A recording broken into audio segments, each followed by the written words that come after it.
दोस्तों, टाटा मोटर्स की बात करें तो ये देख सकते हो कि स्टॉक के अंदर आज काफ़ी बड़ी गिरावट देखने को मिली।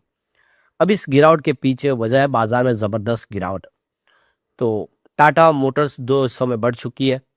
टीएमपीवी इस समय बाजार में लिस्ट है, ट्रेडिंग हो रही है। प्राइस 400 रुपीज़ की इसकी डिस्कवर हुई थी, देख सकते हो कि 14 अक्टूबर के बाद।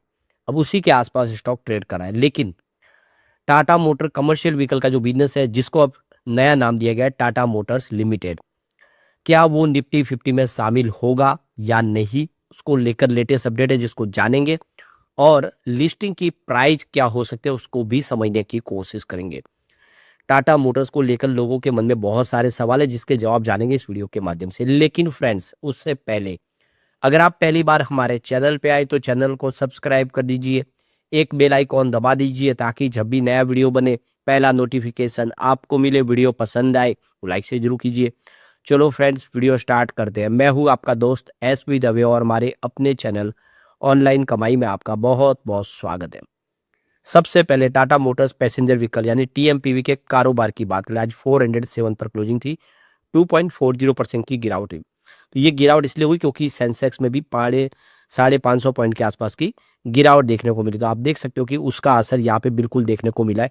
550 पॉइंट के आसपास की गिरावट थी, जिसकी वजह से ये दबाव की स्थिति बनी है। वैसे 417 पर कल की क्लोजिंग थी, वहीं पर इसने शुरुआत भी की थी।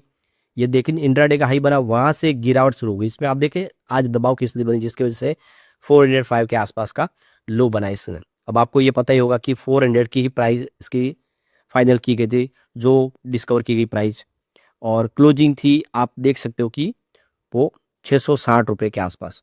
यानी उस हिसाब से देख सकते हो कि काफ़ी बेहतर तरीके से इसकी लिस्टिंग तो हुई है। अब उम्मीद है कि इस लेवल को इसने मेंटेन किया, वो आने वाले समय बेहतर कर पाएगा। तो अब टाटा मोटर का स्टॉक स्प्लिट हो गया है, दो हिस्सों में बट गया है। तो टाटा मोटर का जो अब देख सकते हो कि कमर्शियल व्हीकल का शेयर है, क्या उसको निफ्टी 50 में जगह मिलेगी या उससे बाहर हो जाएगा। डीमर्जर के बाद इसकी हमें जानकारी होनी चाहिए। तो टाटा मोटर्स अब बाजार में फिर से नए रंग रूप में एंट्री कर रही है, जिसमें कमर्शियल व्हीकल यूनिट का डीमर्जर अंतिम चरण में आ चुका है। पुराने टाटा मोटर का नाम बदलकर Tata Motors passenger vehicle limited कर दिया गया है, और जबकि कमर्शियल व्हीकल जो यूनिट है टाटा, उसका नाम टाटा मोटर्स लिमिटेड कर दिया गया है, जो अब बाजार में आने वाले समय लिस्ट होगी। निवेशकों को हर पुराने शेयर के बदले में एक शेयर टीएमपीवी का और एक टीएमएलसीवी का शेयर मिलने वाला है। टीएमपीवी को निफ्टी 50 और सेंसेक्स से बाहर नहीं किया जाएगा, ये आपको ध्यान रखना है। अब डीमर्जर की जो प्रक्रिया वो 1 अक्टूबर 2025 से प्रभावी हो गई है, और इसकी जो रिकॉर्ड डेट फाइनल की थी वो 14 अक्टूबर थी। इसका मतलब ये है कि जिसके भी पास 14 अक्टूबर के पहले पहले डीमेट में शेयर थे, वो सारे एलिजिबल हो गए। उन सबको एक के अनुपात में एक शेयर मिला है, तो ये सब दो बढ़ गया है कंपनी का। तो इसकी डीमर्जर की डेट 1 अक्टूबर है, ये आपको खास ध्यान रखना है। तो अब कंपनी के शेयर जिनके पास, शेयर होल्डर के पास एक शेयर था, उनको टीएमपीवी और टीएमएलसीवी दोनों के शेयर मिल चुके हैं। फिलहाल टीएमपीवी बाजार में सिर्फ ट्रेड कर रहा है, जबकि कमर्शियल व्हीकल का जो यूनिट है वो स्टॉक एक्सचेंज में आने वाले समय नवंबर में लिस्ट होने वाला है। नवंबर में इसलिए होगा क्योंकि ये नवंबर के अंदर जो प्रोसेस पूरा हो जाएगा, क्योंकि 1 अक्टूबर से आप देखें तो कंपनी का जो है डीमर्जर की प्रक्रिया शुरू होगी, तो उसी से डेट्स गिनी जाएगी। तो अक्टूबर और नवंबर यानी 45 से 60 दिन के अंदर लिस्ट हो जाता है लगभग। तो इसीलिए इस महीने लिस्टिंग की पूरी संभावना बनी हुई है। तो डीमर्जर के बाद टाटा मोटर कमर्शियल व्हीकल का बिजनेस अलग हुआ था, और आप देख सकते हो इसको नाम बदल दिया गया है। आप इसका 29 अक्टूबर को नाम बदला गया है और टाटा मोटर्स कर दिया गया नाम। यानी कंपनी का जो नाम है वो कमर्शियल व्हीकल के बिजनेस को मिल गया, यानी टाटा मोटर का नाम आगे भी चलता रहेगा। तो ये इसने 1:1 के अनुपात में अगर आप देखें तो 368 करोड़ से ज़्यादा शेयर है जारी कर दिए नए वाले। तो ये पुराने जो टाटा मोटर के शेयरधारक हैं उन सबको ये शेयर अलॉट किए गए। अब सवाल निकल के आता है कि कई निवेशकों को लग रहा है कि टीएमपीवी के शेयरों की वैल्यू गिर गई है। दरअसल ऐसा कागजी रूप से कोटक सिक्योरिटीज के मुताबिक असली लागत तब तय होगी जब कंपनी टीएमपीवी और टीएमएलसीवी के बीच वैल्यू का आधिकारिक बंटवारा घोषित कर देगी। यानी कंपनी किस रेशियो में इन दोनों को स्प्लिट करेगी, उसके बाद में ये फैसला होगा। तो यहाँ पे गौर करने वाली बात है कि अभी कुल निवेश का मूल्य नहीं बदला है, बस उसका बंटवारा अभी अधूरा है। कमर्शियल व्हीकल यूनिट के लिस्ट होने के बाद ही अपने आप ये एडजस्ट हो जाएगा। तो ये आप समझ सकते हो कि आने वाले समय इसकी जो दोनों की फेयर वैल्यू हमारे सामने आएगी जब कंपनी इसको अच्छे से बांट देगी और दूसरी कंपनी भी बाजार में लिस्ट हो जाएगी।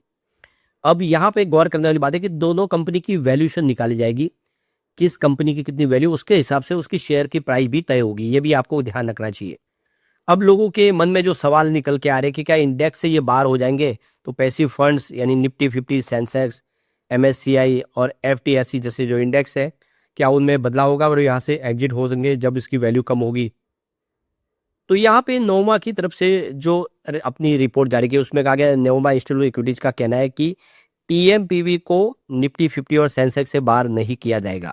हालांकि नई जो कमर्शियल व्हीकल कंपनी है टाटा मोटर लिमिटेड, उसको लिस्टिंग के कुछ दिन बाद यानी 3 ट्रेडिंग सेशन के भीतर इंडेक्स से हटाया जा सकता है और आने वाले समय उसकी वैल्यूएशन फिर डिसाइड करके उसको एंट्री दी जा सकती है। यानी टाटा मोटर का जो पैसेंजर व्हीकल का बिजनेस तो रहेगा इंडेक्स के अंदर, लेकिन कमर्शियल व्हीकल का जो इंडेक्स का जो अंदर से उसको एग्जिट किया जा सकता है।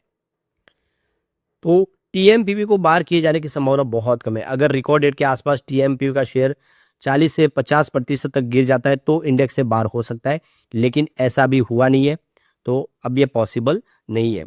और सेंसेक्स के लिए सीमा थोड़ी कम है, 20% गिरावट पर भी ये नहीं हुआ है, इसलिए टीएमपीवी अभी भी सुरक्षित बना हुआ है।